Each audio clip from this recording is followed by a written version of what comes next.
Há 2 dias no meu calendário, este dia e aquele dia. Este é um podcast sobre vida cristã no cotidiano. Acredito que este dia foi feito para ser vivido e moldado pela esperança daquele dia, quando veremos nosso Criador face a face.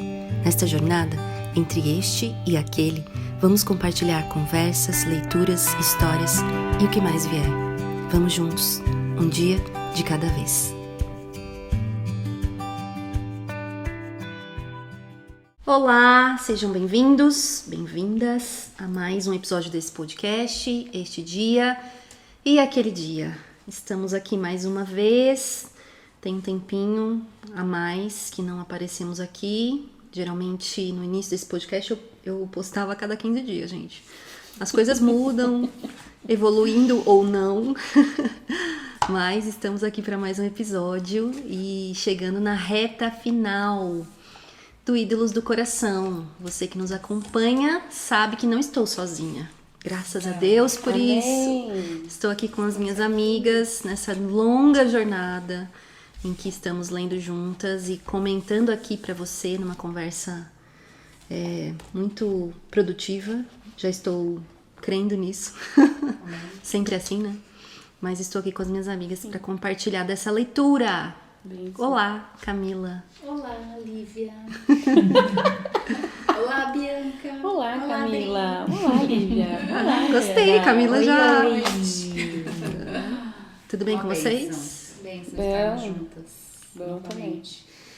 Tudo bem. Muito bom. Depois de um café, uma conversa, sempre tem que ter café, né, gente? Sempre. A vida Café, mais mesa, né? bonita. Por mais simples que seja, tão bom parar e a gente compartilhar um pouco, né, do que está no nosso coração, dividir aquilo que Deus tem nos encorajado. Acho que podcast é um pouco sobre isso, né, também. Eu me sinto assim, vários podcasts que eu ponho pra ouvir, assim. Espero que você sinta isso no nosso. Que eu sentei pra conversar, ouvir uma conversa de alguém, né? Conversar não. Às vezes converso também com podcast. Antigamente a gente conversava com a televisão. Nossa. As coisas vão mudando.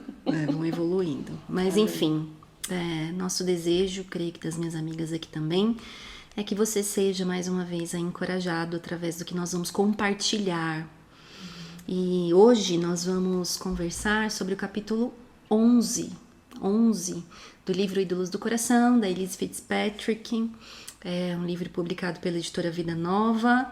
E foi o livro que nós escolhemos para fazer o nosso clube de leitura compartilhado em forma de podcast. Esse é o penúltimo capítulo desse livro.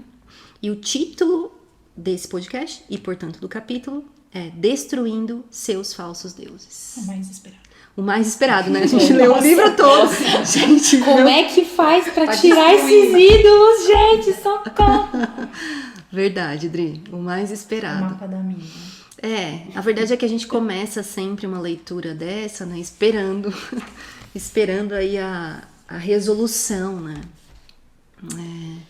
mas a gente não pode esquecer, né, que isso é um processo contínuo na nossa vida. Eu acho que a autora foi nos conduzindo também para isso, né, passo a passo, lentamente, assim como lenta foi essa jornada nossa, né, aos trancos e barrancos, mas chegamos aqui e chegamos nesse episódio para conversar sobre esse tema, né? Então, falamos tanto sobre esses ídolos do coração, que não são ídolos que nós vemos fisicamente, muitas vezes, né? Eles estão aí materializados nos nossos relacionamentos, nas nossas expectativas, na nossa ideia de felicidade, na nossa ideia de paz, né? Essa é a nossa tendência de um coração distorcido por causa do pecado, mas não ficamos só aí, né? A gente vê grande esperança no Evangelho que nos resgata, que realinha o nosso coração por causa de Jesus, porque Jesus veio tão categoricamente, né, resumir a lei, que é amar ao nosso Deus acima de todas as coisas. Então, todas as vezes que Jesus resumia a lei, era essa: ame ao Senhor teu Deus acima de todas as coisas. E então o seu próximo como a ti mesmo, né? Essa é a máxima da nossa vida, né? Essa é a máxima da vida cristã. E esse tema é tão importante, né? E ele é tão antigo, né? A idolatria, ela começa no Éden. Ali no desejo e na cobiça que nasceu no coração de Eva, de no fim ser como Deus.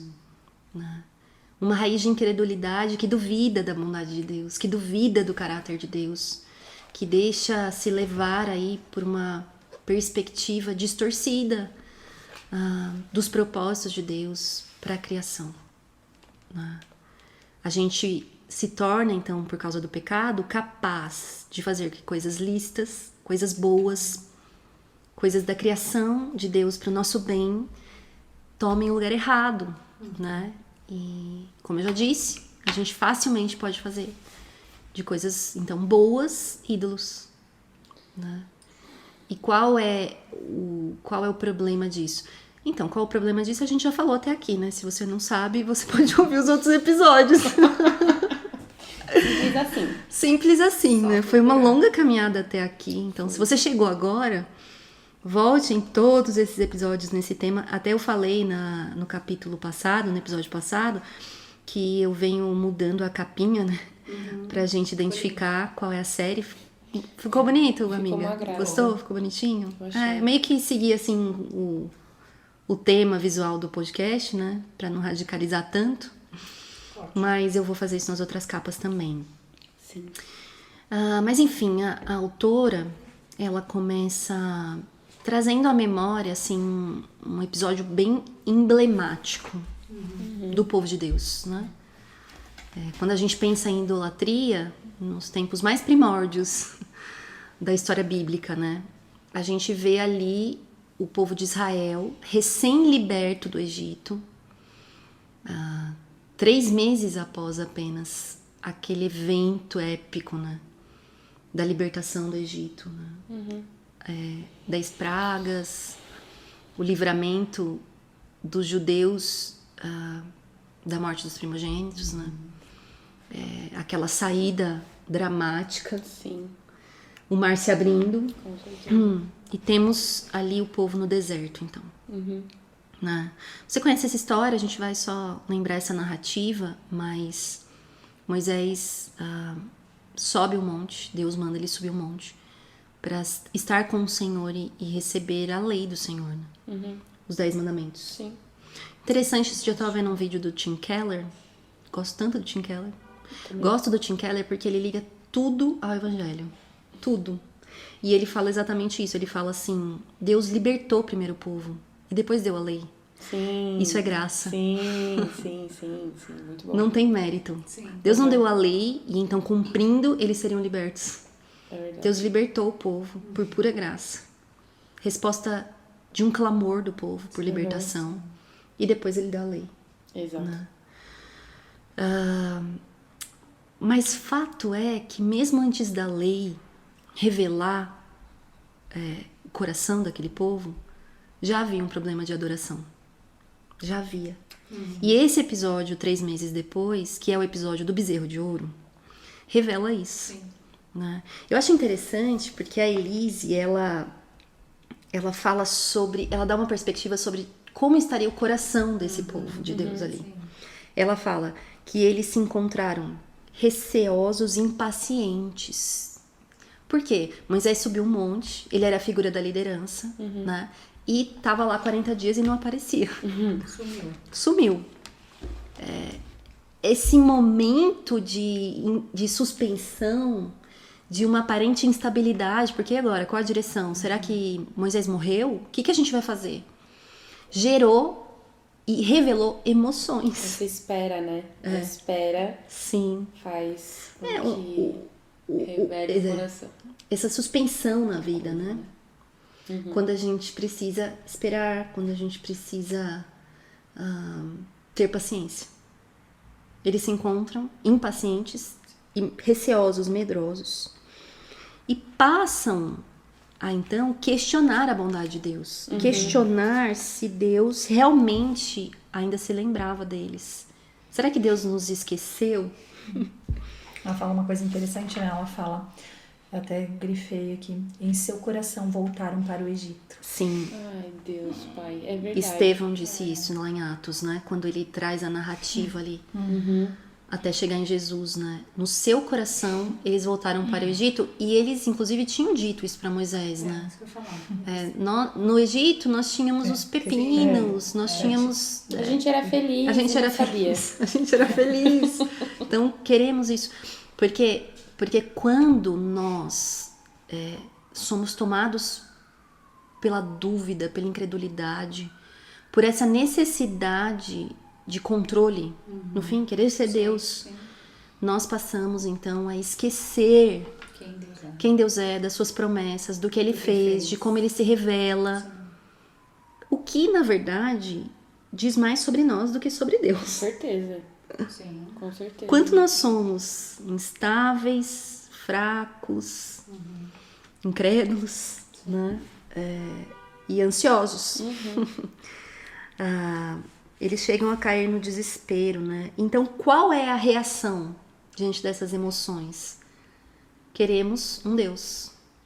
Palpável. Queremos alguém para nos conduzir. Precisamos ver para crer, então. Vamos resolver isso pelas nossas próprias mãos. Veja que isso nos traz uma dinâmica da idolatria, que na verdade é uma ansiedade por resolver as coisas com as nossas próprias mãos. No nosso próprio tempo. Tanto que a ideia de fazer um ídolo é construir algo com suas próprias mãos.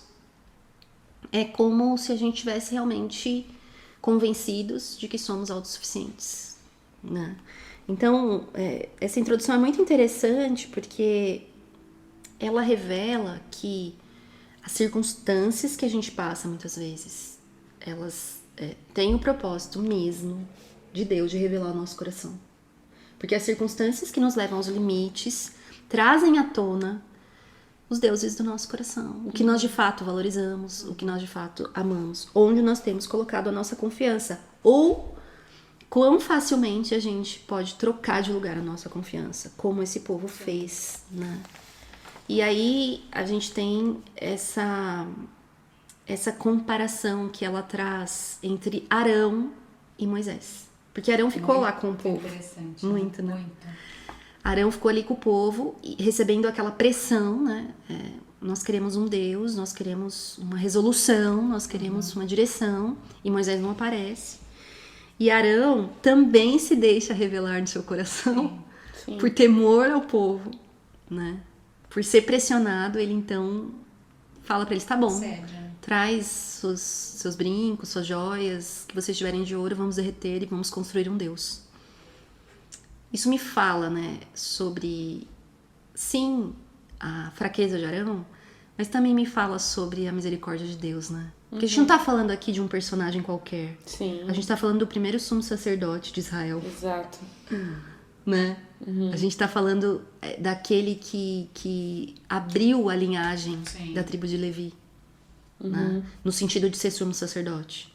Porque a gente tem ali toda uma linhagem de sacerdotes vindo de Arão, né? Tanto é que você lê o Salmo 133, fala, né? Quão bom, quão suave é que o povo de Deus vive em união. É como o óleo que desce sobre a cabeça, sobre a barba de Arão. É verdade. Então, a gente tem um personagem aí que nos fala de alguém que falhou. Mas, com a graça de Deus, transforma maldição em bênção, né? Deus não desistiu de Arão. Deus não desistiu de Arão. Só que eu acho tão interessante porque Arão ali cedeu. E a narrativa continua dizendo que Moisés ouve a gritaria do povo, porque o bezerro é feito, então começa a entre aspas, festa, o culto àquele Deus, né?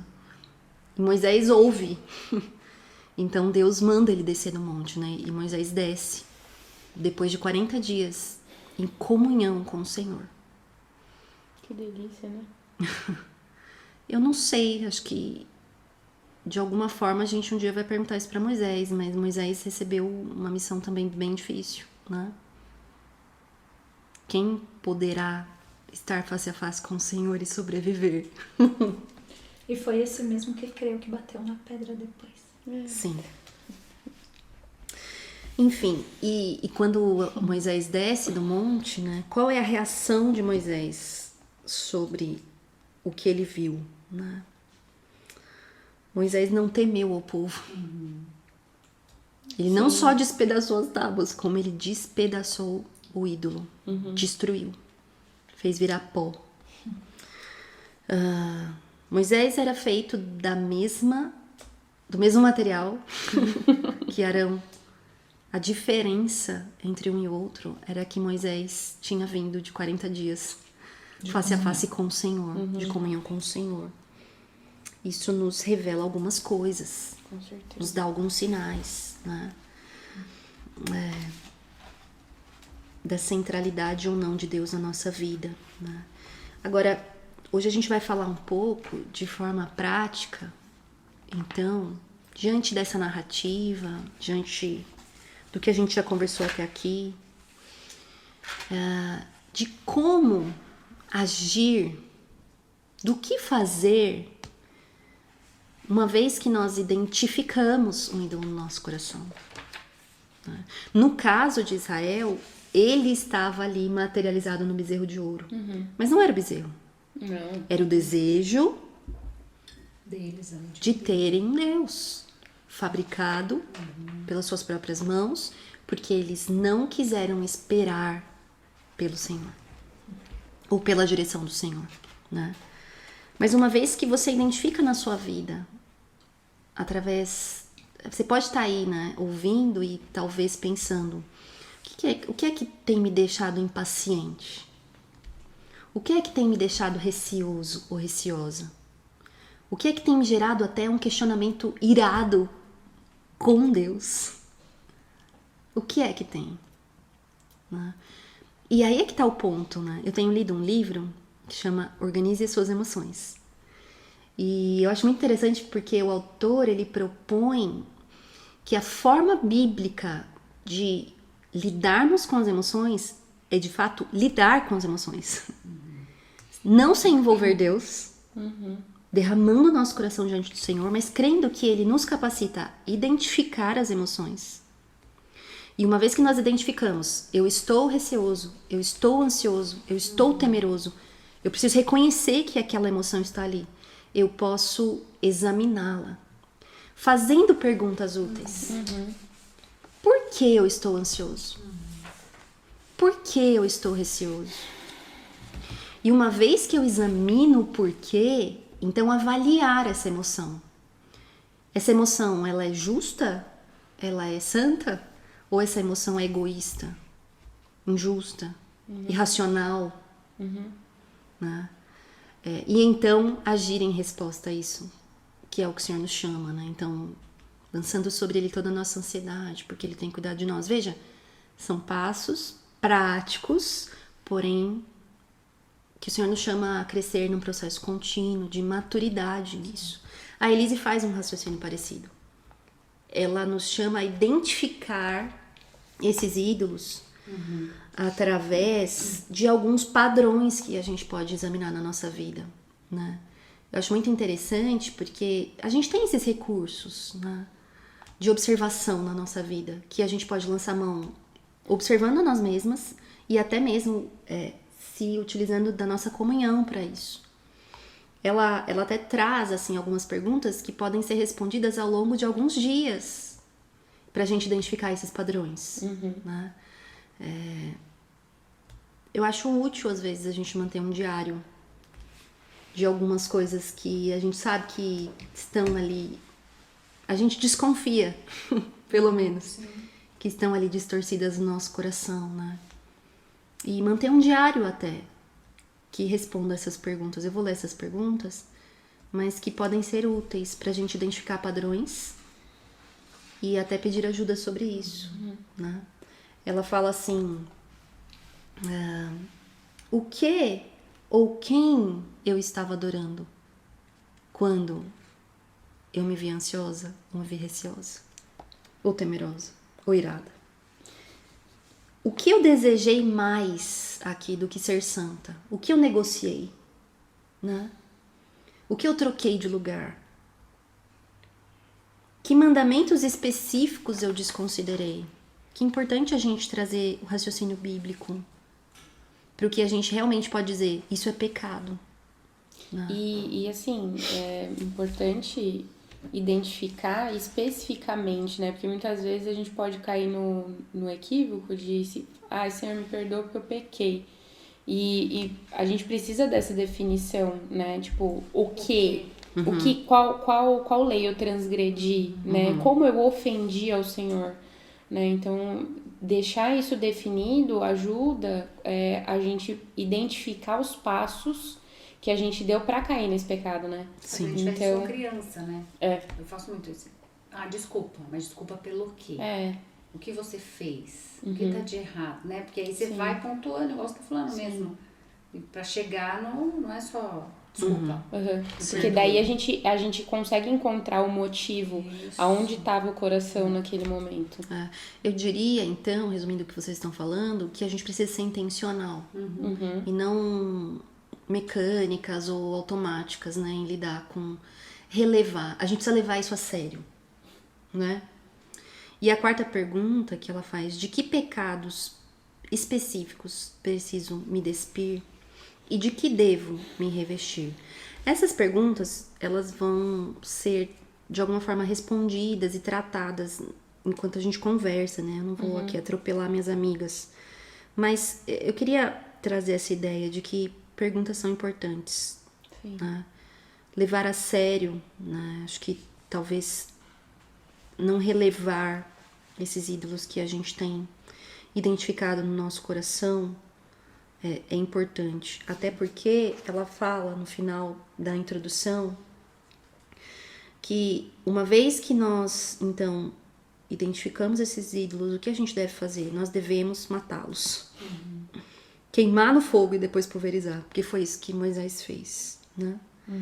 E até citando Provérbios, ela diz, né? Pode alguém colocar fogo no peito sem queimar a roupa? A velha história, né?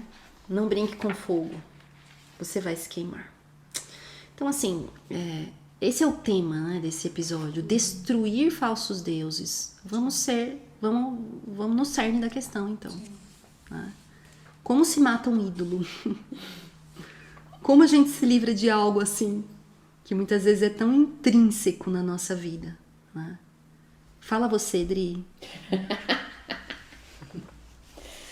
Adriana vai fazer sozinha hoje. Faz igual o Moisés, desce, destrói tudo. Quebra tudo. Água, faz o ídolo virar pó. Como a gente queria, né? Seria mais fácil. Como a gente queria ter esse poder em nossas mãos, mas que não é nosso, é do Senhor, né? E mesmo porque não são palpáveis como foi lá com Moisés, ainda que era um problema do coração. Sim. E ainda que a gente também pode reproduzir isso, né? E aí a gente pode matar um e criar outro. Sim, com certeza. Sempre pode. Né? Porque nosso, como já diria Tim Keller, né? O nosso coração é uma fábrica de ídolos. Foi o Calvino que disse, mas o Tim Keller ele fez o livro, né? Acabou que contemporaneizou. Enfim, mas é essa luta, né? Constante, porque o que a gente espera de pecadores? Pecado. Que eles pequem. Já dizia o Sacha, né? E então, na verdade, é bem interessante porque a Elise, ela compara esse cenário, né, de luta aí, né, como a Lívia disse, né, de quando Moisés passou esses 40 dias em comunhão com Deus e não se deixou contaminar ali pelo povo, né, diferente de Arão, que estava ali, né, sofrendo ali também com a incredulidade, com o julgamento do povo. Mas ela fala que isso é uma luta, né, que é uma guerra, e ela até cita um exemplo de uma guerra. Ela fala que ela gosta muito, né, desse cenário de guerra, E eu confesso pra vocês que eu não gosto, não. Eu tinha uma paciente que falava que de vez em quando a gente precisa assistir filme de bang bang com os nossos maridos pra agradar. E é isso, é filme de guerra, né? Porque eles gostam de sangue, sangue, sangue. Mas assim, pra mim é algo muito desgastante. Ver muita morte, muito ferido, não é... E não é diferente quando a gente tá em guerra contra o pecado, né? Porque realmente é algo que nos desgasta, é algo que... principalmente se a gente acha que a batalha é sozinhos, né? Que é nós mesmo, a nossa força contra, né, o nosso pecado ou contra o inimigo das nossas almas, que é ainda pior, que é ainda mais astuto, né? E que conhece as nossas fraquezas, inclusive, e os nossos pecados, né? Enfim, mas aí ela compara isso com uma frente de batalha, né? E aí é bem interessante, porque ela fala que o primeiro campo de batalha é a oração. Né? Eu acho que se a gente imaginasse uma luta, uma guerra, eu acho que é o batalhão de frente, assim, sabe? Eu imaginei assim, é o que vem antes, né? É o primeiro batalhão lá. É a oração, né? E como a gente menospreza a oração, né? Como a gente se esquece de que, na verdade, só é possível orar porque Jesus abriu esse caminho pra gente, né? Por um preço alto. Então, não é algo assim, nossa, não, fala com Deus aí, tipo, né, a hora que você quiser. Não era assim tanto que era só o sumo sacerdote que poderia falar, né? Sim. E tinha toda uma regra, né? Exatamente. Tinha toda uma cerimônia, não era uma de sacrifício, né? Inclusive, é interessante que a gente ainda precisa, né, viver esse sacrifício de vencer o nosso pecado, de vencer muitas vezes, né, a nossa procrastinação, o nosso orgulho em relação e encarar essa linha de frente, né, colocar a cara a tapa, né, e falar, estou disposta, né, ela fala muito isso nesse capítulo, né, eu estou disposta a morrer do que lidar com esse ídolo, né, assim, ou eu vou matar, ou eu vou morrer, né. E então é bem isso, né, a oração é isso, é a linha de frente, né, então e isso envolve, né, a confissão e o arrependimento, sinceros e contínuos diariamente, né. Como a Lívia falou, tomar consciência, né? A gente falou bastante disso no episódio passado, né? Que a gente precisa ser ativo nesse processo, né? De não viver na inércia, mas de não viver distraído, mas de parar, prestar atenção, identificar, né? Tomar consciência. E aí só quando a gente faz isso que a gente vai identificar, mas a gente só identifica uma coisa, a gente só identifica um erro, né, quando a gente sabe o que é certo. Sim. Senão a gente não identifica o erro, né? Então a gente vai identificar o que é verdade também quando a gente sabe o que é a mentira. Né? O que aquilo é a verdade, então você também identifica a mentira, né? Enfim, e vice-versa. Então, ela não colocou isso, né? Mas eu fiquei pensando que, na verdade, assim, se a linha de frente é a oração, o que vem atrás como, né, quase para encurralar o inimigo muitas vezes, é a palavra, né? É o estudo da palavra, é o que vai dar como é que se fala? Esqueci o termo de guerra lá que eles usam, mas é o que vem, a retaguarda, exatamente, né? O que fica ali na retaguarda para sustentar, inclusive, aquilo que você tá coração. Né? Tá, exatamente. Que né? a palavra nos leva a orar, né? Porque ela revela o nosso coração. Ela lança luz para aquilo que tá escuro, aquilo que a gente não consegue enxergar. A palavra lança luz. E aí a gente vê que a gente não consegue lidar, e aí a gente vai pra linha de frente e se prostra diante do Senhor em oração. E isso é uma estratégia de guerra, né? Então, assim, como que a gente vai destruir o nosso ídolo, né? Que é uma guerra, que é uma luta, é uma estratégia, né? A gente precisa, primeiro de tudo, a gente precisa conhecer o inimigo. Né? A gente precisa saber com quem a gente tá lutando, a gente precisa saber que não é brincadeira. Muitas vezes a gente subestima, né? A gente subestima o inimigo, a gente subestima o diabo, a gente brinca com o pecado, né? Se arrisca, né? A gente se arrisca, a gente acha que tudo bem, a gente ter o coração dividido, né? Não, mas o Senhor tem meu coração, mas não é ele inteiro, né? Tudo bem se for assim. E não é tudo bem, né? Porque na verdade a gente tá abrindo espaço para cada vez o inimigo vir ganhando mais espaço no nosso território, né? E, enfim. Então a gente precisa também conhecer o nosso exército. A gente precisa conhecer as nossas armas, né? A Bíblia fala, né? Que a gente precisa se... Revestir da armadura de Deus. Exatamente, se revestir da armadura de Deus, né? Fala do capacete, do escudo, da couraça, enfim, das sandálias. E aí a gente precisa, né, clamar por sabedoria, né? Por direção, nesses passos que a gente precisa tomar, depois que a gente identificou, depois que a gente calculou, depois que a gente planejou. E, por fim, mas acho que o mais importante, a gente precisa crer.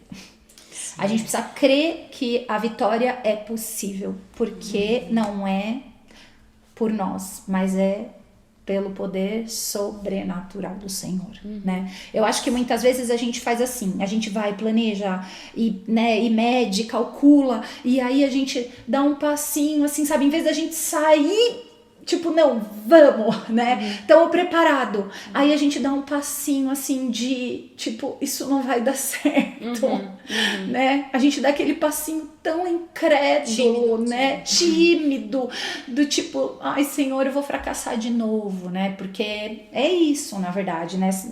A gente lidando e lutando com as nossas fraquezas e com os nossos ídolos, né? E a gente se esquece quem luta por nós, né? Enfim... E a gente acaba, ou a gente só subestima o inimigo, e às vezes por orgulho também a gente superestima a gente mesmo, né? Ou então a gente também cai pro outro lado, que aí a gente acha que a gente não dá conta de nada, né? Enfim. Mas ela tem uma frase, né, que ela fala assim... que na consciência da nossa carência absoluta é que o poder divino se fará presente para me socorrer e me transformar. Então, só quando realmente a gente perceber, e a Lívia falou um pouco disso no episódio passado, né? Falando sobre o livro até, né? Que você estava lendo, de que é só quando a gente não tiver mais forças nenhuma, quando a gente achar que tá tudo terminado. Que aí o Senhor, né? Aí o Senhor fala, vem aqui então. A gente desiste, né? Isso é desistir, né? É isso, ela até usou esse termo, isso. Bom, e aí é isso, né? O que é esse arrependimento e essa confissão, né? Eu fui atrás de saber exatamente o que era. Então, o arrependimento tem origem hebraica, tem uns termos aqui que eu não vou ousar falar, mas que basicamente você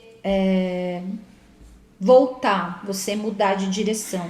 Mas por que isso, né? Por conta de uma tristeza, por conta de um se entristecer com algo no que você estava fazendo. Então, por isso você muda a direção, você volta, né? E E é essa mudança de pensamento, inclusive, né? Que eu achei interessante. E nem é uma definição bíblica nem nada, né? É a da origem da palavra se arrepender, né? E também ela fala isso muito, também é o que eu achei muito interessante, que ela fala que é preciso que a gente primeiro se veja como pecador, né? Para depois experimentar o consolo do Salvador. Né? Não precisa de Salvador, né? Quem não é pecador. Exatamente, né? Então a gente precisa desse se entristecer, desse se arrepender, né? Sim. E aí eu até coloquei aqui, né, como um exemplo que muitas vezes a gente fala para filho, né, isso. Vai lá e pede desculpa. Quando a criança é pequena e faz alguma coisa de errado, vai lá, pede desculpa pro seu amigo e tal, enfim, né. E aí, assim, desculpa. Mas como assim desculpa? Não é uma desculpa, né, não é isso, o se arrepender, né. É realmente você entender aquilo que você fez e você tá constrangido, né, com o erro, com o pecado, né? Não é só algo da boca para fora, né? E não pode ser, né? Precisa ser algo verdadeiro, né? Ainda que a gente precisa tomar os passos, e é claro que o Senhor vai tratando o nosso coração, a gente sabe disso, mas é muito mais profundo do que só uma desculpa, né? Tanto que muitas vezes a gente mede o arrependimento da pessoa dependendo da atitude dela, né? Exatamente. E aí, se ela vem com desculpa, mas... Sim. E segue a lista, aí você fala, opa, tipo... Então não teve desculpa, né? Não teve arrependimento, não teve tristeza, né? Não teve um pesar, né? Nenhuma mudança de direção nisso, né? E a confissão, né? O que é a confissão? A confissão, confessar vem do latim, né? E aí é admitir. Mas é interessante porque esse ele tem uma ideia de intensidade. Então não é só admitir. Admitir com força. Entendi. É muito interessante. Realmente, né, é um negócio intenso. Não é só assim, ok, eu fiz, tá? Realmente. Você tá certo. Exatamente. E para isso acontecer, na verdade, para isso acontecer com essa intensidade, a gente precisa realmente odiar o pecado. Vai ser proporcional a isso. Vai ser proporcional a isso, né? Só quando realmente a gente odiar o pecado é que a gente vai realmente se entristecer e a gente vai realmente se arrepender e confessar. Não vai ser da boca para fora, vai ser verdadeiro, né? E aí, assim, né? O que depende? Então, eu fiquei pensando, puxa, mas o que depende pra né, com base no que é essa verdade do arrependimento e da confissão, né? E aí, assim, a gente precisa ter o quebrantamento, né, do nosso coração. Vai existir esse sofrimento, essa dor. Vai passar por uma humilhação e por uma vergonha, porque se é algo que você fez, que é pecado, que é errado, que você identificou. Então, com certeza o Senhor vai fazer aquilo doer, porque desagrada a Deus, né? E não tem como algo que desagrada a Deus a gente conviver, né? Se o nosso coração é inteiramente dele, né? Ainda que a gente tem muitos pontos cegos, né? Mas o que eu pensei é assim, que tem dois tipos de direção, né? E de resultado. Porque tem um resultado desse arrependimento baseado em nós mesmos, né? E aí ele só vai gerar, assim, um ciclo vicioso, né? De incapacidade, de miséria, de derrota, porque ele vai ser baseado na nossa própria força, né? E não é o arrependimento que vai gerar vida, que vai gerar esperança. Ele vai gerar, na verdade, morte. Ele não vai gerar fruto, né? E tem o arrependimento verdadeiro que caminha no Senhor, né? Que ela até fala isso, né? Que até o mal, né? Que é nosso, que é nosso problema, que é nosso pecado, até isso o Senhor usa e a gente no final pode agradecer.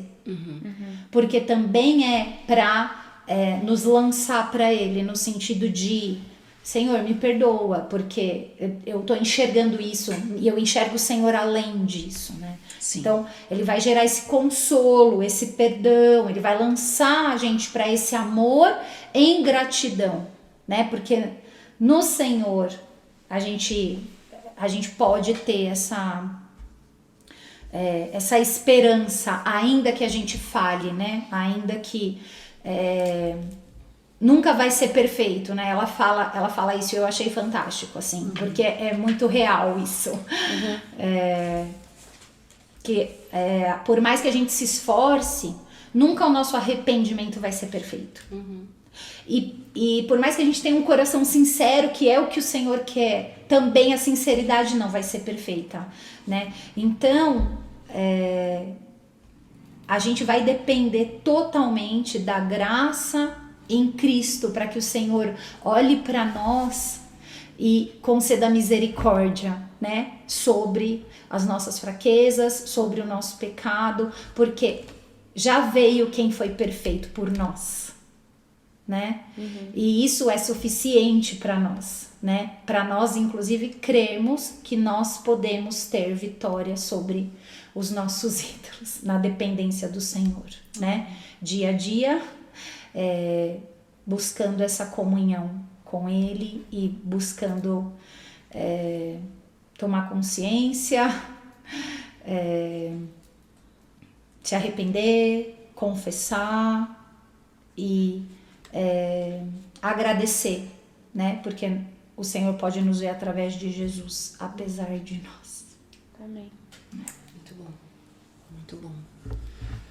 É interessante, né, que de ser esse o primeiro passo, né? Porque eu até peguei aqui o livro Manso e Humilde. Me perdoem. Tudo bem. Seu próximo livro, acho que vai ser. Eu acho que vai ser esse. Vocês querem... Vamos fazer uma enquete aqui. Vocês querem... Se você quiser que o próximo livro que a gente faça a jornada seja Manso e Humilde, me envie uma mensagem. Se houver alguma manifestação sobre isso, a gente pode pensar no assunto. Mas já foi falado bastante sobre esse livro, né? Tem bastante coisa aí pra você achar sobre esse livro, mas a questão é interessante ser esse o primeiro passo, né? Porque a gente cria, assim, no nosso imaginário religioso. Eu tenho falado bastante disso, assim, que quando a gente se vê no caos, né? E nessa luta com os ídolos, a gente, de alguma forma, a nossa tendência é querer se organizar antes de ir pra Deus. A gente querer, de alguma forma... Se limpar pra entrar na presença dele. De alguma forma a gente quer agir pelas nossas próprias forças, né? Colocar as folhas de figueira. Sim, sim. Esses dias, semana passada, vergonha mesmo. A Naná fez uma live sobre isso, né? Sobre comunicação entre mães e filhos, não sobre isso. Mas ela citou que alguém falou, e ela não lembra quem falou, e eu tô citando que ela falou que... Enfim, que como isso é insuficiente, né? O fato deles, de Adão e Eva, terem cozido para si folhas de figueira, sendo que no dia seguinte aquilo já ia até secar, né? Então, todos os nossos esforços nesse sentido de nos organizarmos ou de nos repararmos de alguma forma para então nos fazermos presentes ao Senhor é em vão, né? E eu lembrei enquanto ele falava daquele verso que Tiago cita do Velho Testamento, né? O Senhor se opõe aos orgulhosos, mas concede graça aos humildes. Essa humilhação, né, que não é ruim. É um reconhecimento da nossa limitação tão grande, né? É um reconhecimento de que o pecado é pecado, que nos afasta do Senhor, que rompe esse caminho com o Senhor, né? Que entre aspas, se fosse possível, crucifica Jesus novamente. Sim. É um reconhecimento da nossa dor por sermos ainda pecadores. E esse livro, Manso e Humilde, ele fala muito sobre isso. Ele fala sobre nós, às vezes, andarmos tanto tempo com Jesus na caminhada, nos esquecermos que por ele ser Salvador, por ele ser nosso Senhor, Salvador, nosso amigo mais íntimo, o que ele quer é que a gente corra para ele o mais rápido possível. É como o prazer de um médico. Qual é o prazer de um médico? Curar. Qual é o prazer de um médico? Cuidar. Então, o quão importante é nós entendermos que o primeiro passo para lidarmos com os ídolos do nosso coração, ou tão categoricamente com o pecado, é correr para Jesus em confissão e arrependimento, né? Com esperança, como disse a Adri, né? Como faz diferença nós sabermos que Jesus é suficiente e que Jesus quer lidar com o nosso pecado. Jesus quer fazer isso. Jesus, inclusive, revela o nosso coração, nos causa essa dor momentânea para nos abraçar eternamente, né? Muito bom.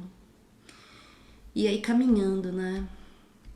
Nesse esforço, porque não é sem esforço da nossa parte, no sentido da gente se humilhar, né? Qual tem sido a nossa disposição? Faz diferença ter essa disposição em negarmos esses deuses, destruirmos esses ídolos, né? Irmos em direção ao Senhor, ou seja, o quanto estamos dispostos a renunciar para servir somente a Deus. Ou como ela coloca também, né, nesse trecho seguinte do que a Adri falou, o que você sacrificaria para conhecer ao Senhor, para ser conformado à sua imagem e semelhança? Bianca.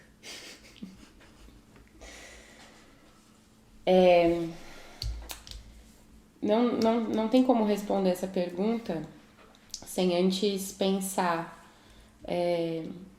onde tudo começou, né? Porque não tem como a gente reconhecer que nós temos um problema sem entender que infringimos e ofendemos alguém, né? Então, reconhecer que existe um Deus, Criador de todas as coisas,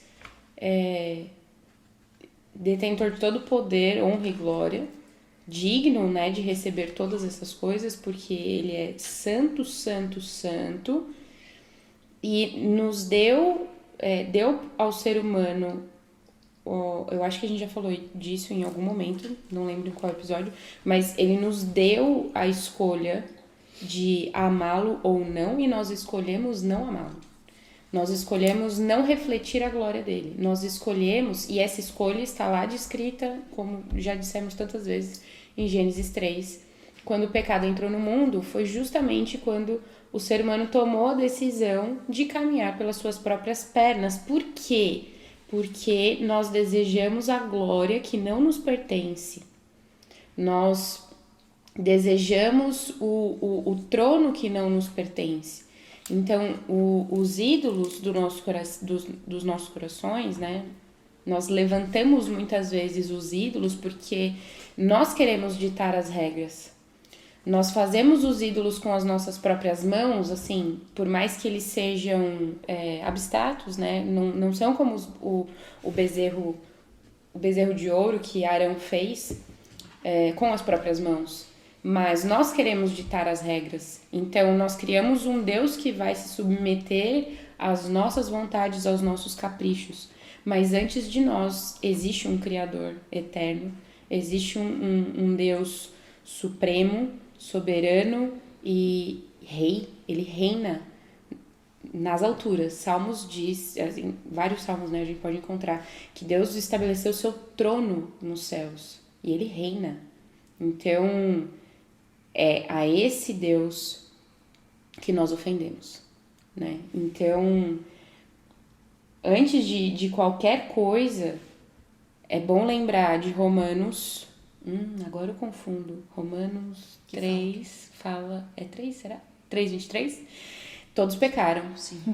Todos pecaram e estão destituídos da glória de Deus. Mas a gente não vai entender o que é o pecado, né? Se a gente não entender essa questão da ofensa, essa questão da dívida, a realidade, né? Tanto que quando a gente vai pensar em evangelizar, a gente precisa trazer essa realidade, né? Porque não basta a gente só dizer Jesus morreu na cruz por pecadores.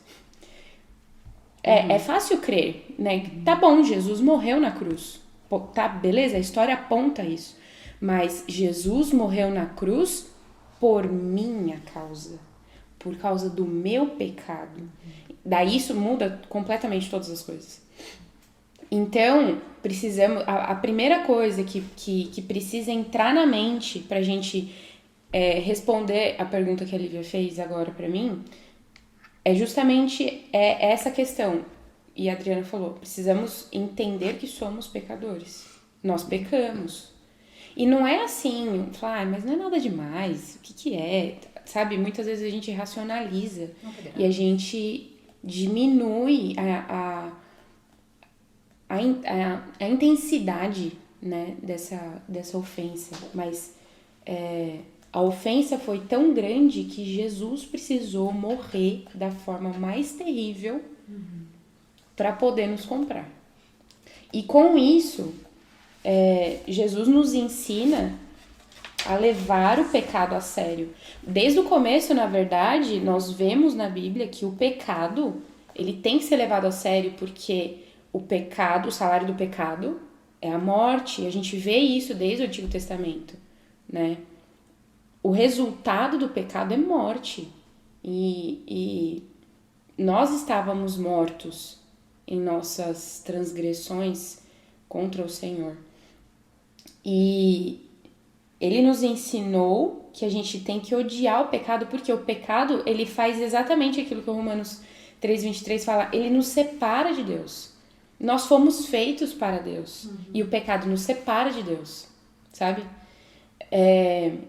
Mas muitas vezes a gente não tem essa dimensão porque é agradável, de uma certa forma, é confortável, né? Eu ter o controle de todas as coisas e eu dominar sobre o meu pequeno reino, né? Mas a verdade é que, assim, o arrependimento, né? O que a Adri explicou tão bem, o arrependimento, ele é um dom de Deus. Sim. Por quê? Um morto não pode voltar à vida por si só, né? A gente não consegue, com as nossas próprias forças, o que muitas vezes a gente quer fazer, e por isso que é uma guerra tão ferrenha, porque não é só uma guerra contra os ídolos, assim, pensando de uma maneira externa a nós, é uma guerra pra gente desistir de estar no controle. É uma guerra pra gente desistir das nossas próprias perspectivas e das nossas próprias vontades, daquilo que nós entendemos que é o melhor pra nós, né? E essa guerra a gente só consegue a partir do momento que o Senhor abre os nossos olhos, mas Ele não abre os nossos olhos pra graça, logo de cara, né? Ele revela quem nós somos, a palavra revela quem nós somos, e nós somos o quê? Miseráveis pecadores. Porque não há aí você vai falar pra mim qual que é o versículo, porque eu não vou lembrar. Não há um só ser humano que seja bom, não há quem busque a Deus, não há quem o ame, né? E o que a gente tem falado nesses 11 capítulos aqui, existe uma ordem, né? O Senhor nos criou e Ele nos deu algo para seguir. Portanto, ame o Senhor, o seu Deus, de todo o seu coração, de toda a sua alma, com todo o seu entendimento, com todas as suas forças. Ou seja, a gente já falou, com tudo que você é, com tudo que você tem. Ame ao Senhor. Mas a gente não ama por causa do pecado. E aí, a gente precisa clamar como pecador. A gente só vai chegar no ponto de ir no médico quando a gente entende que a gente está doente. Sim. Né? Jesus disse isso lá em Mateus 9, no versículo 12. Não são os que têm saúde que precisam de médico, mas sim os doentes. E é verdade, se a gente não se entende como doente, se a gente não se entende como necessitado e desesperado pela graça, a gente não vai buscar essa cura. E por consequência, a gente não vai entender por que a gente tem que abandonar o pecado. Né?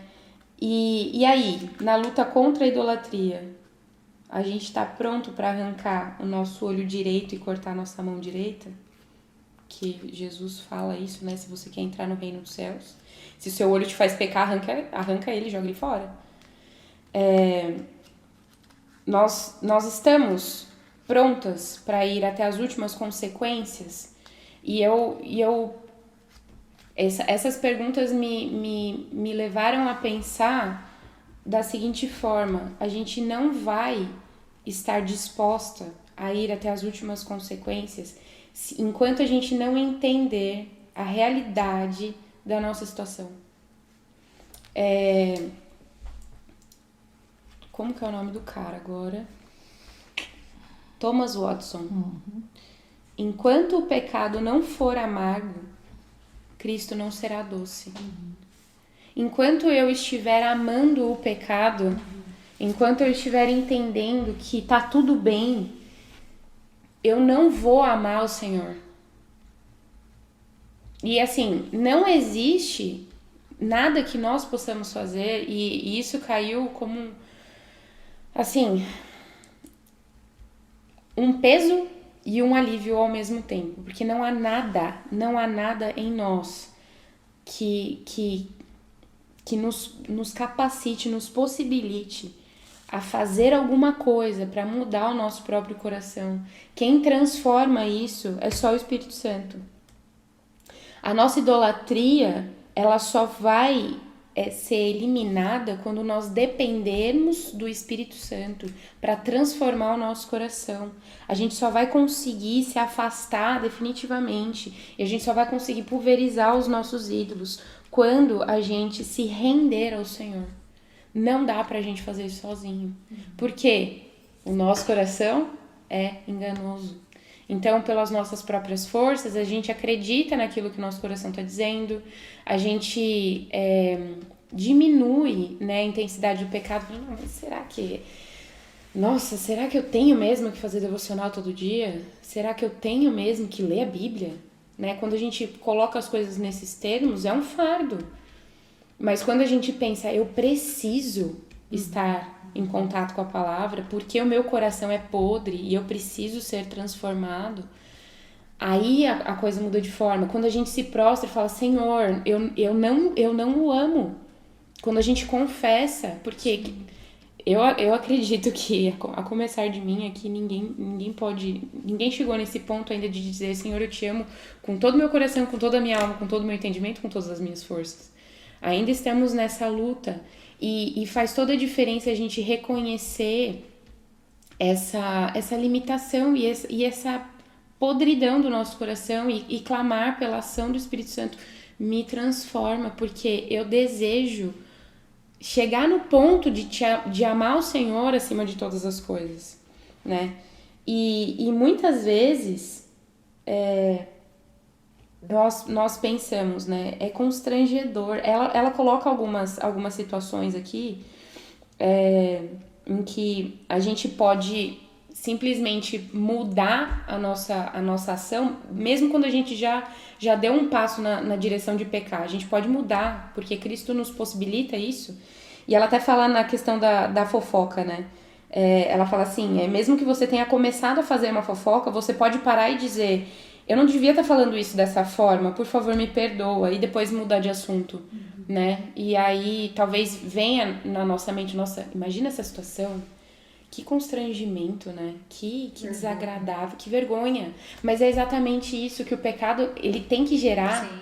Ele tem que gerar vergonha no nosso coração, porque Jesus pagou um preço muito alto. E a gente falou no episódio passado, um preço que vem, assim, lá do Getsemane.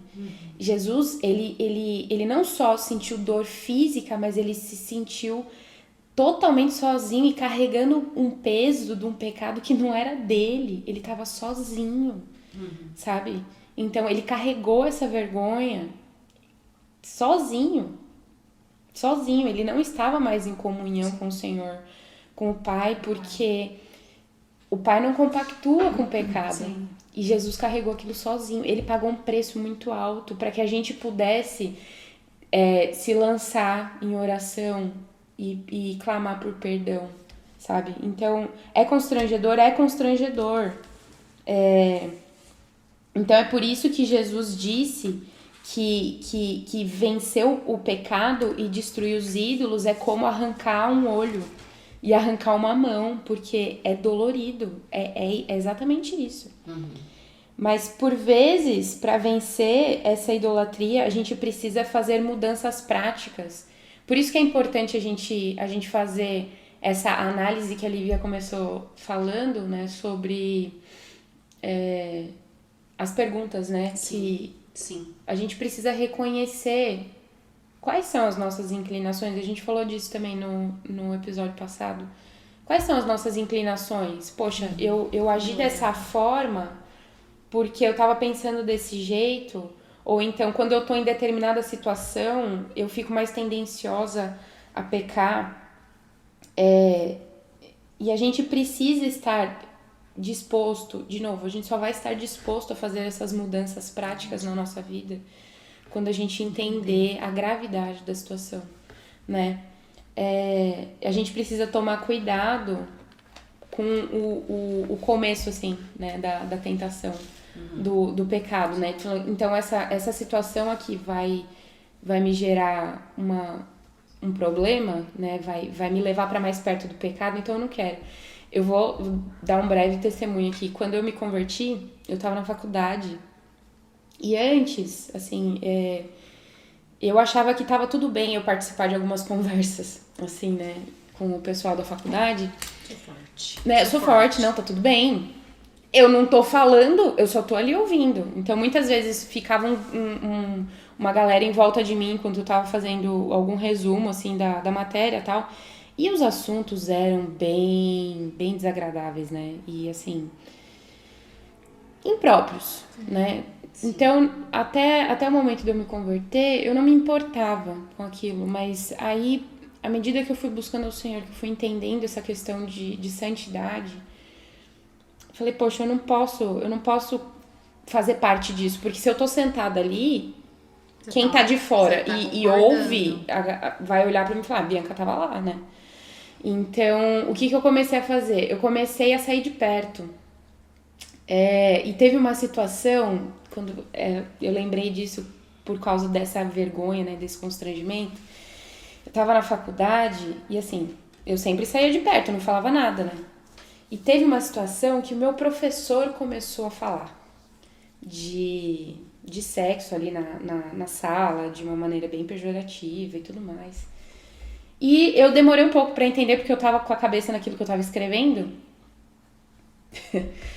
Na hora que eu percebi, eu demorei um pouco pra me posicionar. Eu falei, não, ele vai voltar pra aula, né? E o negócio não acabava. E ele abriu até pra os meninos da sala falando. Enfim, eu soltei as coisas que estavam na minha mão, né? Levantei e saí da sala. Fui no banheiro, tomei uma água, esperei um tempo e voltei. Quando eu voltei, eu bati na porta, abri, o professor estava olhando pra minha cara e os 40 alunos da sala também estavam olhando pra mim. Aí eu pedi licença, falei, posso entrar? Aí o professor virou pra mim e falou, você é complexada? Eu falei, desculpa, eu não entendi. 40 pessoas olhando pra minha cara, gente.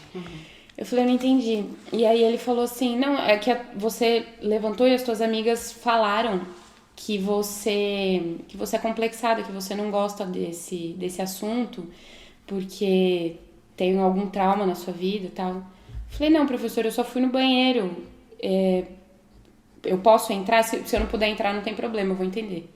Ele, não tem problema, pode entrar. Gente, que vergonha que foi aquilo. Mas assim, eu escolhi, eu não vou ficar ali, sabe? Porque eu entendia que não fazia mais parte. Mal. Não fazia mais parte, não combinava com aquilo que eu tava escolhendo, sabe? E a gente precisa pagar o preço. Sim.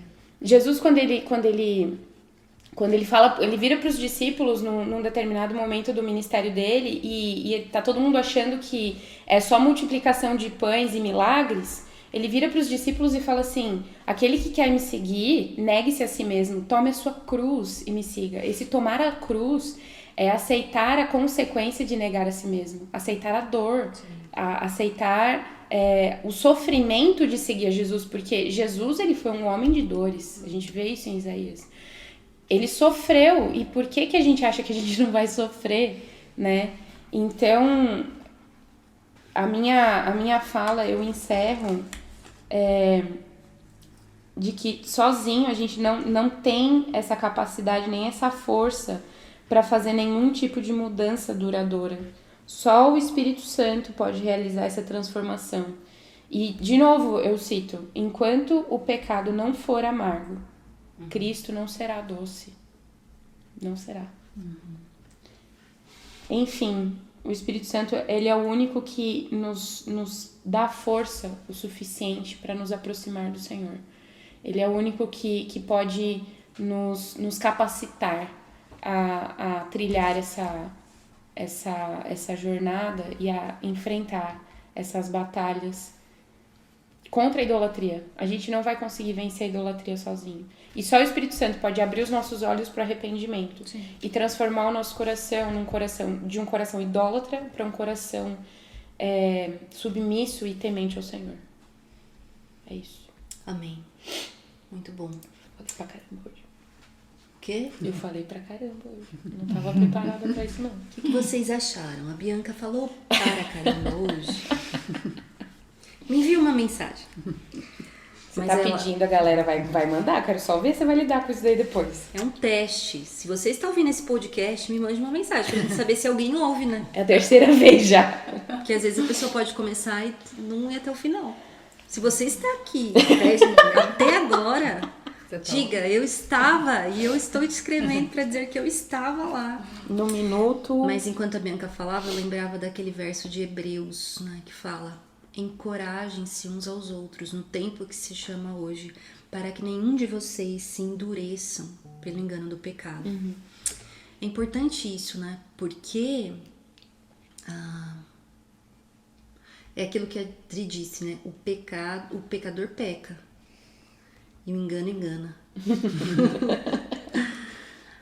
O que eu quero dizer com isso? A Bianca disse algumas vezes, né? Sobre, resumidamente, o fato de nós enxergarmos o nosso pecado, os ídolos do nosso coração, o nosso tema aqui também, é uma ação de Deus. Sim. E a gente precisa compreender que essa ação de Deus merece uma resposta. Por quê? Porque é uma ação de Deus na nossa direção. Nós não conseguiríamos sozinhos. É um relacionamento, né? Não é... Mas a minha pergunta é, proporcionalmente o contrário do que eu te perguntei, né? O que você sacrificaria? É assim, o quanto eu tenho subestimado, diminuído o amor de Deus por mim ao fazer isso. Entende? Quando eu ignoro os 1000 alertas do Espírito Santo que me chamam ao arrependimento, que me chamam à transformação, entende? Eu tenho dito isso muito também, que nós muitas vezes temos negligenciado o simples, o que nós julgamos simples, o fundamental, o básico. Desde o começo, né, Adri, falando sobre oração, sobre todos esses hábitos espirituais, inclusive a comunhão, que nos mantém alertas e dispostos, e dentro do terreno onde o Espírito Santo está revelando os nossos corações, é desconfortável.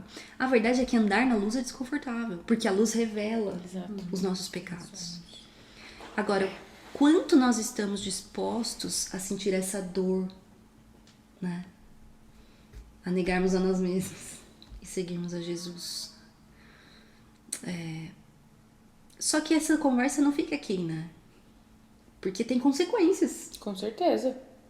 Se eu estou acomodado, se eu estou ignorando os efeitos do pecado na minha vida e os alertas do Espírito Santo, e você que está nos ouvindo pode estar nessa situação. O Espírito Santo está te alertando e você está ignorando.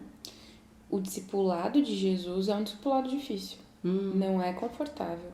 Não é para ser confortável. Não é como um Jesus que a gente tem ouvido ultimamente, que é amor e graça e paz e prosperidade. Não é sobre isso o evangelho. O evangelho é sobre tomar a cruz. O que é a cruz? Né? O que é esse seguir a Jesus? Implica no quê? Implica sim nele aceitar pecadores, porque ele sabe quem nós somos. Ele sabe que nós pecamos, ele conhece as nossas limitações, ele não nos trata como se não tivéssemos questões a serem tratadas, mas ele não nos deixa como estamos, porque para seguir a Jesus, a gente precisa deixar coisas para trás, né? Romanos ou Hebreus?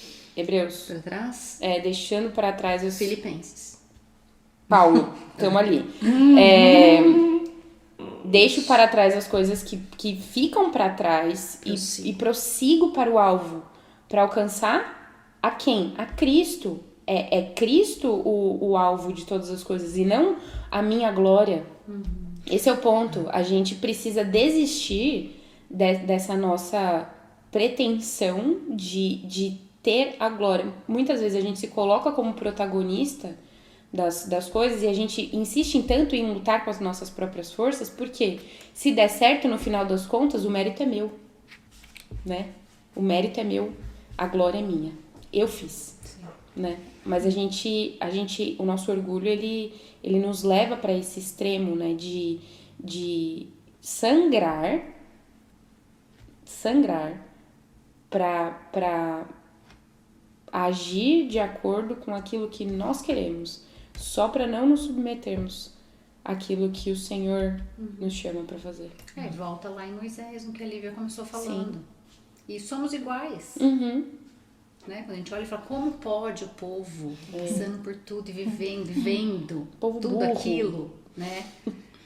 Mas somos iguais, a gente quer tão fácil olhar para o outro, né? E enxergar. E a gente esquece fácil de quem Deus é. Olhar para o outro, não olhar pra gente. Amnésia. A verdade é que o evangelho é o evangelho da graça, mas não é da graça barata. Exato.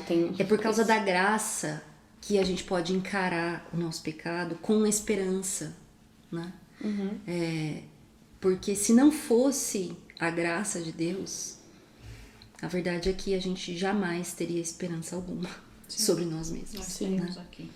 Mas aí, seguindo, né, nesse caminho, né, Camila, que passos, pra gente terminar aqui, precisamos dar para nos despir do nosso pecado e nos revestir de obediência, né? Diga. Sim, despir. Despir versus revestir. Fui buscar no dicionário. E é interessante porque o despir é tirar a roupa por completo. E o revestir é o vestir de novo. Mas eu quis buscar, a gente, claro, a palavra é clara ali, né? Não precisa nem no dicionário. Mas é pra gente pensar nessas palavras, e aqui no sentido, é claro, tá falando do pecado, né? Então, entrando nesse ponto, assim, a gente vai entrar na questão da santificação, né? Santificação, a partir do momento que aquele que reconhece o Senhor como Salvador, né? Passa por esse processo. E é um processo que nós temos de nos tornarmos mais parecido com Cristo, mais santo, separado deste mundo, né? Esse processo. E é interessante que lendo, e ela vai, né, alguns autores, assim, escritores vão para um ponto, ela fala um pouco dessa parte, ela fala da santificação progressiva, mas é interessante que tem uma santificação que ela é posicional, que na verdade é algo definido, né? É o ponto, assim, a partir do momento que a gente foi salvo, é isso. É a santificação assim. E a progressiva que ela usa aqui é no sentido da gente estar vencendo e trabalhando dia após dia o pecado, né? Lutando, é o ato de lutar, né? De vencer o pecado diário. E ela divide em 3 partes bem interessantes, que vai pegar o despir, Sim. o renovar e o revestir, né? Sim. Então a gente precisa se despir de algo. E algo é o pecado, aquilo que falamos aqui agora, que vocês falaram, daquilo que tem realmente colocado, né? Se colocado no lugar do Senhor. Renovar, então, a atitude, aquilo que eu preciso estar mudando, né? Aquilo que tem me feito pecar, eu vou tirar, mas eu preciso renovar essa atitude para que eu me revista de algo no lugar. Sim. Então é uma luta, né? Feita com esforço o tempo todo, porque a gente vai lutar, uma guerra, né? Como a Bianca falou. E é interessante que, então, quando eu me despir de algo, eu me revisto com algo, ela vai falar, a gente lembra lá de 2 Pedro 3,18, que diz: cresçam, porém, na graça e no conhecimento de nosso Senhor e Salvador Jesus Cristo. Então, para que eu consiga fazer isso também, né, me revestir de algo, eu tenho que buscar no Senhor. Sim. Porque senão eu vou pôr um outro ídolo, eu vou pôr um outro pecado ali no lugar, né? Então não vai adiantar nada. Então eu preciso crescer, né, em graça e conhecimento. E a gente pensa em crescer, né? É interessante a gente, como acontece o crescimento, né? Eu tava pensando, a gente pensa como as crianças crescem, né? As plantas, Sim. né? E o crescimento é algo que no dia a dia a gente não percebe, a gente não enxerga. É verdade. Não é algo visível, É verdade. né? A gente só vai realmente ter mudanças drásticas no decorrer do tempo. E assim é o nosso crescimento em santificação. Sim. Não é hoje para amanhã, né? É a dia após dia, nessa busca desse conhecimento, para que cada vez mais nós nos tornemos parecidas com Cristo, né? Parecidos. Romanos 12:2 fala sobre a questão da mente renovada, né? Então, precisamos renovar a nossa mente, precisamos começar a pensar como Cristo pensa, Sim. né? Como Ele deseja que a gente pense, que a gente fale, que a gente haja, só reconhecendo a Ele. Como a Adri falou, a gente só vai saber do que é certo conhecendo o que é errado. Senão não vai adiantar nada, não vai ter como eu fazer isso. E parte dessa santificação, ela vai crescer com o nosso reconhecimento, né? Da nossa necessidade de Deus. Eu preciso reconhecer que eu preciso de Deus. Reconhecer que eu preciso mudar, que está errado aquilo que eu tenho feito, tenho sentido, tenho pensado, para que então eu consiga querer agradar ao Senhor. Reconhecendo que tudo é o Senhor, né? Tudo é Ele. Jesus é suficiente, eu me alimento da palavra dEle, eu busco nele e a consequência disso vai ser realmente uma vida transformada, né? Esse processo de santificação. Então, a partir do momento que eu me despir do pecado, eu me renovo na palavra do Senhor e aí eu consigo me revestir dessas verdades que eu me renovei, né? E aí eu ajo. Ela até tem no livro uma parte que ela coloca assim numa tabelinha, né? A questão do meu despir. Então, daquilo que tá errado, e eu vou colocar o que é certo. Porque a nossa mente é um problema, né? Imagina. É um grande problema. Não sei do que você tá falando, só se for a nossa sua. Cabeça, né? É interessante que eu achei no livro, não sei se a Lívia já leu, Teologia Sistemática, de Millard Erickson. Tá ali, ó. E ele fala uma introdução sobre Mas a o livro inteiro, santificação. olha, outro grossura Então, mas do é a livro. introdução pra você ver. Tá do lado desse NDB ali, ó. Nossa vida. À direita. Ali, ó, é bonito. Gente do céu, enorme. Mas olha que interessante, ele fala assim na introdução: a santificação é a obra contínua de Deus na vida do crente, tornando-o realmente santo. Sim. Por santo, entende-se aqui portador de uma verdadeira semelhança com Deus. A santificação é um processo pelo qual a condição moral da pessoa é moldada de acordo com a sua situação legal diante de Deus.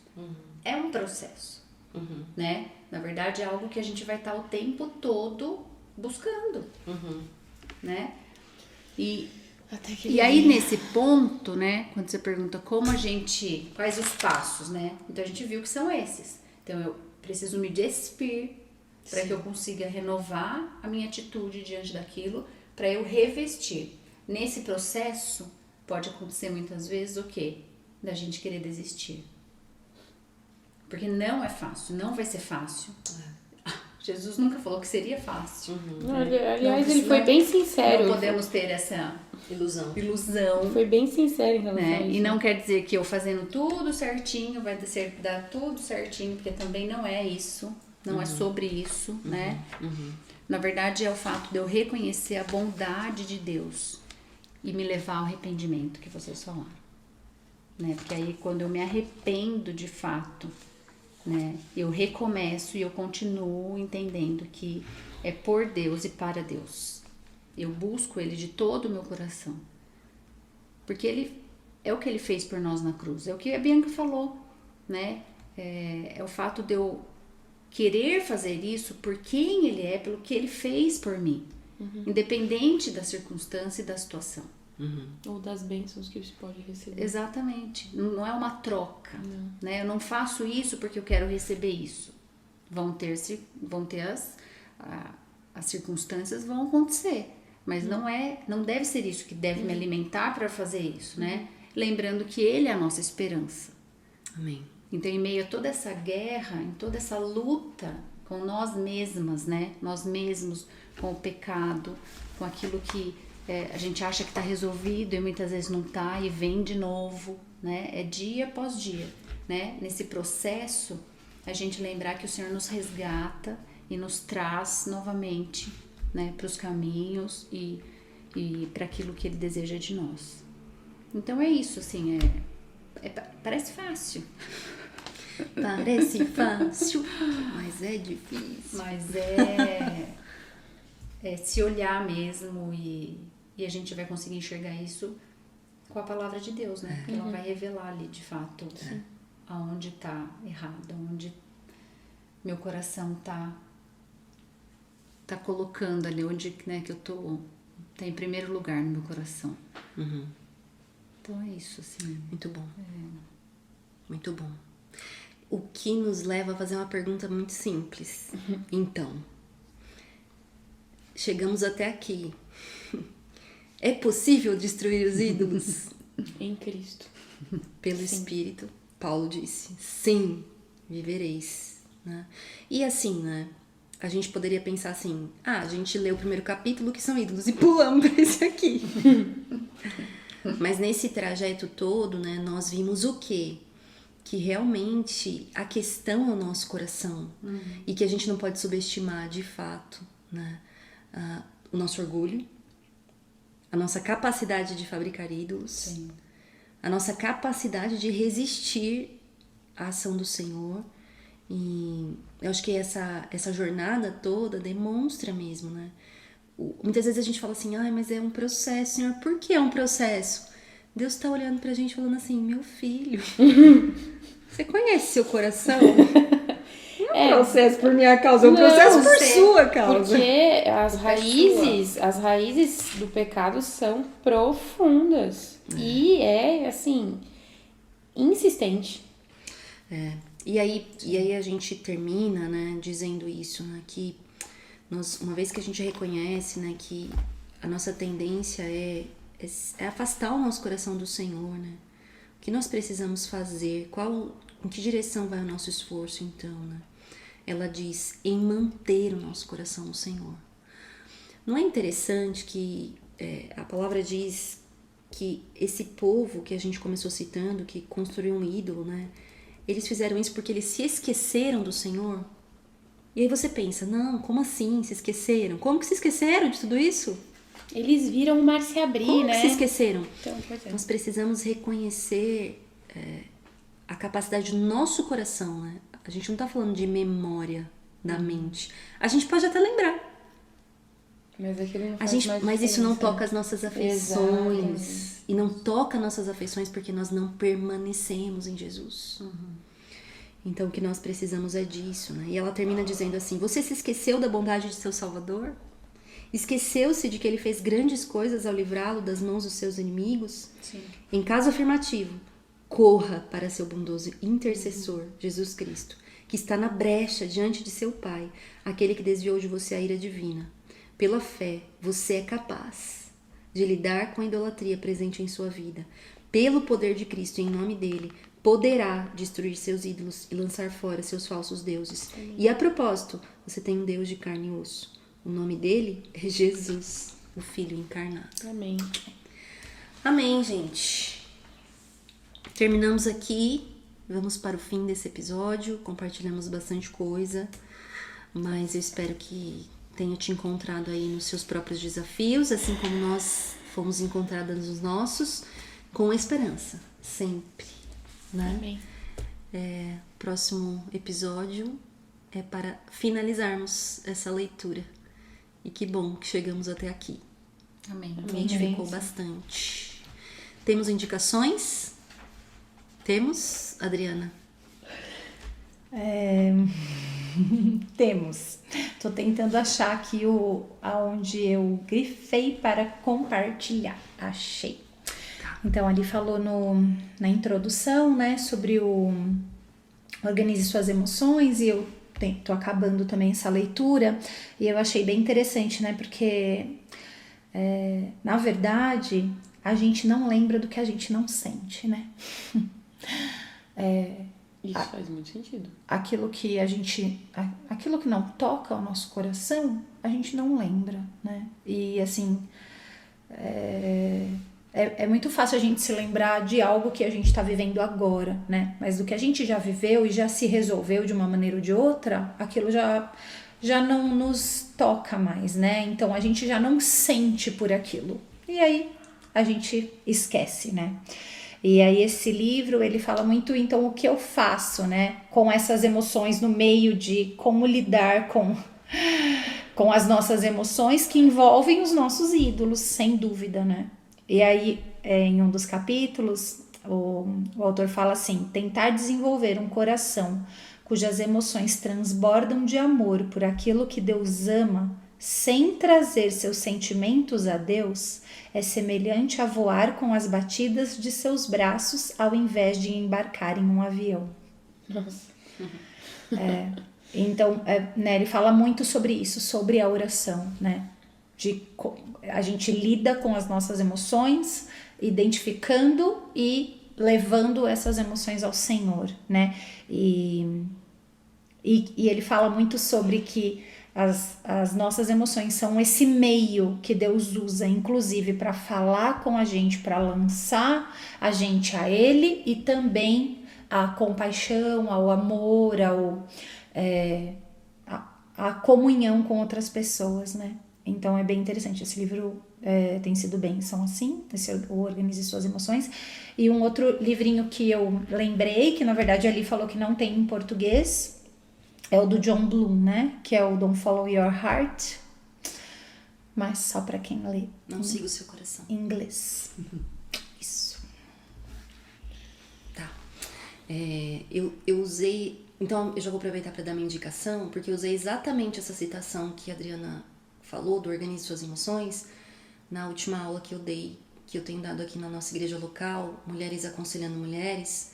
O título dessa aula 6 é Deus se Importa. Então, eu usei exatamente essa citação sobre o avião. A gente tenta voar batendo os nossos braços. É como a gente tenta lidar com as nossas emoções, ou então aqui aplicando para nossa conversa, né, com os ídolos do nosso coração, sem envolver Deus nisso. Então, deixa essa indicação, vou colocar o link tanto do livro quanto dessa aula para vocês ouvirem, né? Bianca, tem alguma indicação? Indicação não, mas eu vou ler um trecho aqui. Tá. Pode falar mais alto, então. Pode? Pode. Mais alto. Brincadeira. A confissão de nossa necessidade e de nosso pecado humilha o coração naturalmente arrogante. Embora seja difícil humilhar-se, lembre-se de que Deus se opõe aos arrogantes, mas dá graça aos humildes. Quando me coloco diante de Deus com orgulho presunçoso, não estou buscando forças nele. Preciso reconhecer que Satanás, meu inimigo, é forte e está bem entrincheirado, e que, sem o auxílio do Espírito, cairei. Não importa quanta força de vontade eu tenha, ou quanto eu imagine que me tornei resistente, Sem o Espírito, estou condenado a fracassar. Somente quando eu entender a minha carência absoluta é que o poder divino se fará presente para me socorrer e me transformar. Muito bom. Do livro Ídolos do Coração. E você, Cá, tem alguma indicação? Não, hoje não. Hoje não? Hoje você hoje já... Leia o livro. Já bastou. Hoje, ouça os outros episódios. Boa indicação. E leia o livro. Leia o livro. Muito bom. Muito obrigada, queridas, pela companhia, pelo compartilhar. Uma bênção sempre. Muito bom. Gratidão, né? E eu vou orar pra gente terminar essa conversa. E você que nos ouviu até aqui, muito obrigada pelos seus ouvidos. Mas que, sobretudo, o Senhor possa te encontrar, né? Com esse compartilhar e trazer significado e aplicação pro seu coração. Amém. Amém? Senhor, nós somos gratas a Ti pela Tua graça e misericórdia que nos encontra, Deus, em nossa tão grande limitação, na nossa cegueira espiritual de enxergarmos nesses pontos cegos os ídolos que temos levantado nas nossas próprias vidas. Enganos, Deus, tão profundos e enganosos que nos enredam muitas vezes nas narrativas que não são da redenção, mas são da nossa autossuficiência, do nosso orgulho, das nossas próprias forças, da nossa maneira, mas que o Senhor, mais uma vez, pela ação do Teu Espírito, nos liberte, nos abra os olhos, nos traga para a luz, nos traga a luz, como o salmista diz, por causa da Tua luz é que vemos a luz. E o Senhor nos encontra, porque o Senhor não desiste de nós. A Tua palavra diz que a boa obra que o Senhor começou, o Senhor vai aperfeiçoá-la até o fim. E uma vez, Deus, então, que o Teu Espírito Santo revelar nos nossos corações ídolos que tomam o Teu lugar, nos ajude a responder com confissão, com arrependimento. Nos ajude, Senhor, a reconhecer com humildade a seriedade, Deus, do pecado nas nossas vidas. Nos ajude a nos despir desse pecado. Nos ajude a nos despir desses ídolos. Nos renovarmos na Tua palavra e nos revestirmos do caráter de Jesus. É assim que eu oro, é isso que eu peço. Por mais uma vez esse milagre nas nossas vidas, que é real, que é presente por causa da cruz. E é uma esperança constante para a nossa transformação de dentro para fora. Obrigada, Deus, por esse compartilhar que nos edifica tanto. E eu te peço que isso alcance também aqueles que nos ouvem. Em nome de Jesus. Amém. Amém. Este foi mais um episódio do podcast Este Dia e Aquele Dia. Para ter acesso a outros textos e outras informações, acesse o site esteaquele.com. Obrigada por ouvir e até a próxima.